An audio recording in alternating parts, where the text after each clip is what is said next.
నేడు కూడా విశాఖపట్నంలో సీఎం వైఎస్ జగన్మోహన్ రెడ్డి పర్యటన కొనసాగనుంది. రోడ్ షోలు, సమావేశాలలో జగన్ పాల్గొంటారు. విరామంలో పార్టీ కీలక నేతలతో ఎన్నికల సన్నాహక సమావేశాలు నిర్వహిస్తారు ముఖ్యమంత్రి. విశాఖ జిల్లా పార్టీపైన సమీక్షా సమావేశం నిర్వహిస్తారు. సమావేశానికి మేయర్, డిప్యూటీ మేయర్తో సహా 18 మందికి ఆహ్వానం అందింది. ఎండాడలోని సైట్ క్యాంపులోనే బస చేయనున్నారు సీఎం జగన్.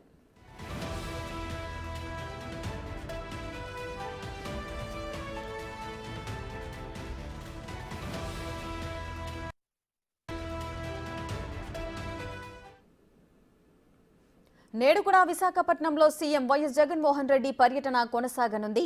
రోడ్ షోలు, సమావేశాలలో జగన్ పాల్గొంటారు. విరామంలో పార్టీ కీలక నేతలతో ఎన్నికల సన్నాహక సమావేశాలు నిర్వహిస్తారు ముఖ్యమంత్రి. వైసీపీ మేనిఫెస్టోపై స్పెషల్ ఫోకస్ పెట్టారు సీఎం. అలాగే విశాఖ జిల్లా పార్టీపైన సమీక్షా సమావేశం నిర్వహించనున్నారు. సీఎం సమావేశానికి మేయర్, డిప్యూటీ మేయర్తో సహా 18 మందికి ఆహ్వానం అందింది. ఈ నేపథ్యంలో వైసీపీ మేనిఫెస్టో ఎలా ఉండబోతోంది? మేనిఫెస్టో నవరత్నాలను మించి ఉంటుందా? ఈ ప్రశ్నలన్నింటికీ త్వరలోనే సమాధానం రానుంది.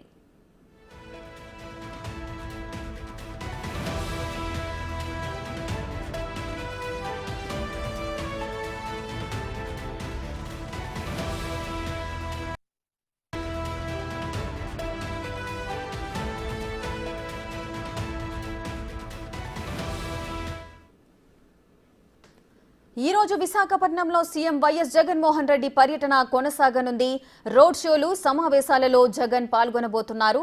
ఇక విరామంలో పార్టీ కీలక నేతలతో కూడా ఎన్నికల సన్నాహక సమావేశాలు నిర్వహిస్తారు.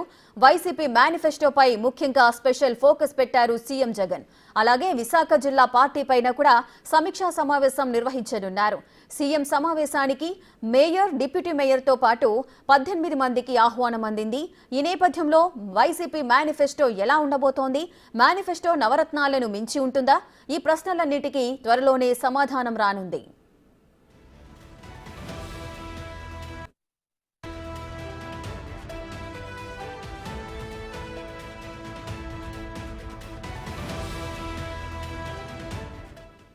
విశాఖ పర్యటనకు సంబంధించి పూర్తి డీటెయిల్స్ మా ప్రతినిధి రాజు లైవ్ లో అందిస్తారు.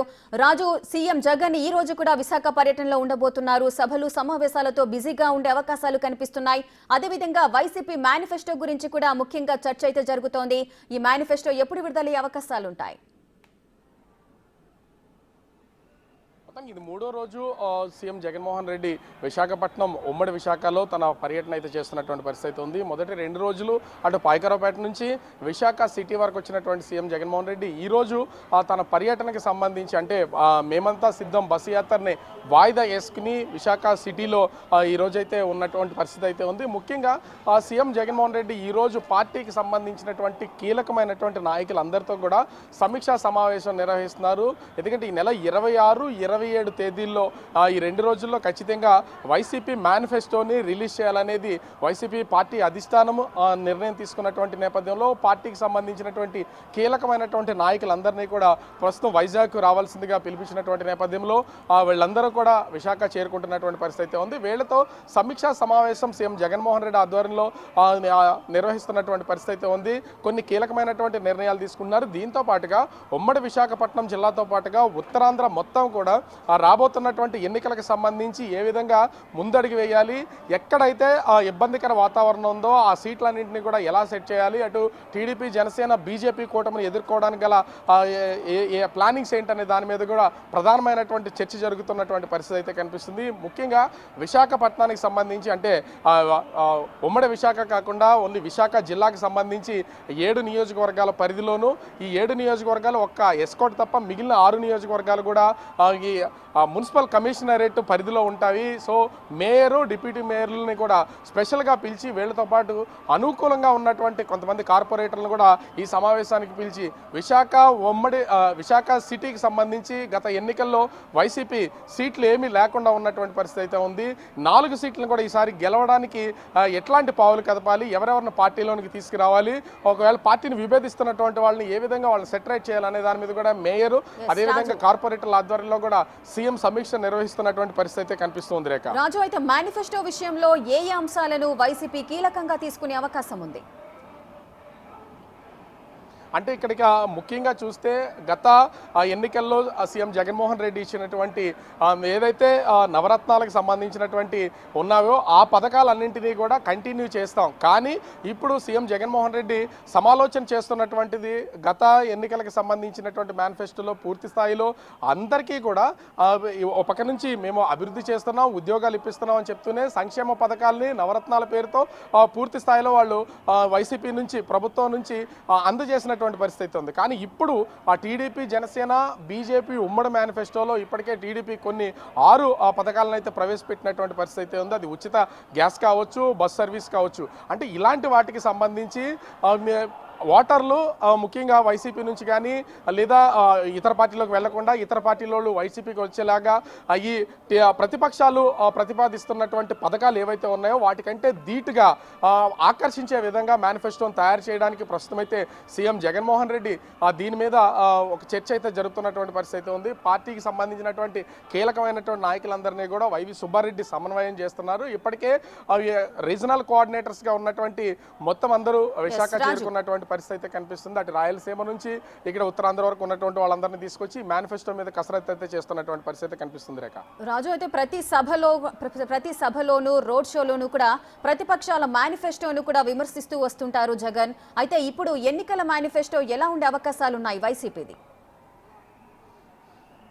ఖచ్చితంగా అయితే ప్రజల్ని ఆకర్షితులుగా, ఎందుకంటే జగన్మోహన్ రెడ్డి ఇప్పటికే గత ఎన్నికల్లో ఎన్నో సంక్షేమ పథకాలను అయితే ప్రకటించడం జరిగింది, వాటిని అమలు చేయడం జరిగింది. అంటే సంక్షేమానికి సంబంధించి మళ్ళీ ప్రభుత్వంలోకి వస్తే ఖచ్చితంగా వీటన్నింటినీ కూడా మేము అమలు చేస్తామని మొదటి నుంచి సీఎం జగన్మోహన్ రెడ్డి చెప్తున్నటువంటి దాని ప్రకారం మళ్ళీ కొత్తగా సంక్షేమ పథకాలకు సంబంధించి రానున్నటువంటి మేనిఫెస్టోలో కొత్త అంశాలు చేర్చే అవకాశం అయితే లేదు. కానీ అభివృద్ధి, అదేవిధంగా ఉద్యోగ కల్పన, దీన్ని మాత్రం ఈసారి ఖచ్చితంగా మేనిఫెస్టోలో ఒక ఎజెండాగా తీసుకునే అవకాశం అయితే కనిపిస్తుంది. గత 5 సంవత్సరాల నుంచి కూడా ప్రతిపక్షాలు ఇతర పార్టీలు అన్నీ కూడా ఒకటే విమర్శలు చేస్తున్నటువంటి పరిస్థితి అయితే ఉంది. రోడ్లు కానీ, అభివృద్ధి కానీ, ఉద్యోగాల కల్పన కానీ ఇవేమీ వైసీపీ ప్రభుత్వం గాలికి వదిలేసిందని చెప్పినటువంటి నేపథ్యంలో విడుదల చేయనున్నటువంటి వైసీపీ రూపొందిస్తున్నటువంటి ఈ మేనిఫెస్టోకి సంబంధించి పూర్తి స్థాయిలో ఉద్యోగ కల్పన, ఎందుకంటే నిరుద్యోగ యువత ఎంతోమంది ఉన్నారు, దానికి సంబంధించి ఉద్యోగ కల్పన, అదేవిధంగా రాష్ట్రానికి సంబంధించినటువంటి అభివృద్ధిని ఏ విధంగా చేశాము,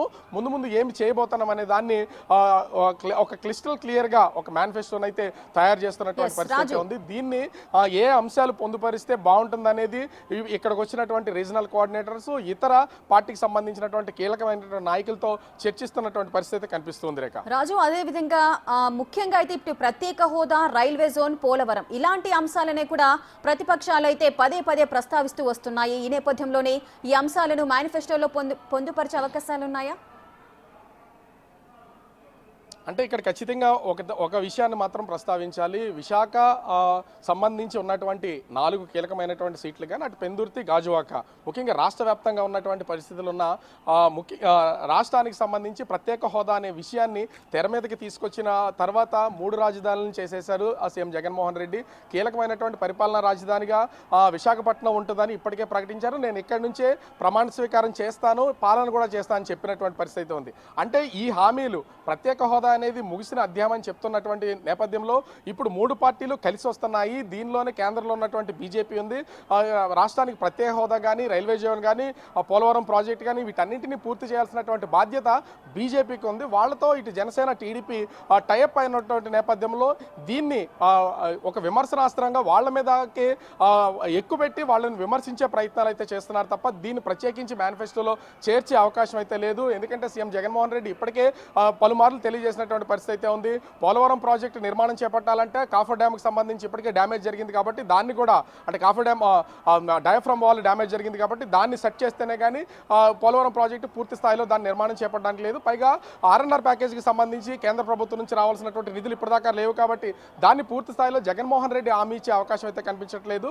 ఇప్పటికే ప్రత్యేక హోదా అనేది ముగిసిన అధ్యాయంగా ఉంది. 25 మంది ఎంపీలు ఇవ్వండి నేను తీసుకొస్తానన్నారు. కానీ 5 సంవత్సరాలు అటు జగన్మోహన్ రెడ్డి దాన్ని పట్టించుకోలేదు. ప్రతిపక్షాలు కూడా అప్పుడప్పుడు విమర్శలు చేస్తూ వస్తున్నటువంటి పరిస్థితి అయితే ఉంది.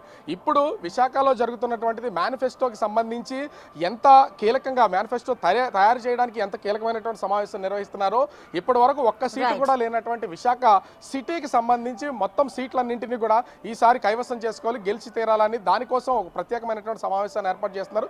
వేచి చూడాలి మరి సీఎం జగన్మోహన్ రెడ్డి ఏ విధమైనటువంటి హామీల్ని రూపొందిస్తారు. అటు పోలవరం కానీ, ప్రత్యేక హోదా, రైల్వే జోను వీటి మీద ప్రత్యేకమైనటువంటి మేనిఫెస్టో తయారు చేసి ప్రజలకు ముందుకు వెళ్తారా, లేకపోతే పాత మేనిఫెస్టోనే వాళ్ళు సంక్షేమ పథకాలని అమలు చేస్తూనే అభివృద్ధి చేస్తామని చెప్తారనేది మాత్రం వేచి చూడాల్సినటువంటి పరిస్థితి కనిపిస్తుంది. Thank you Raju, thanks for the live details.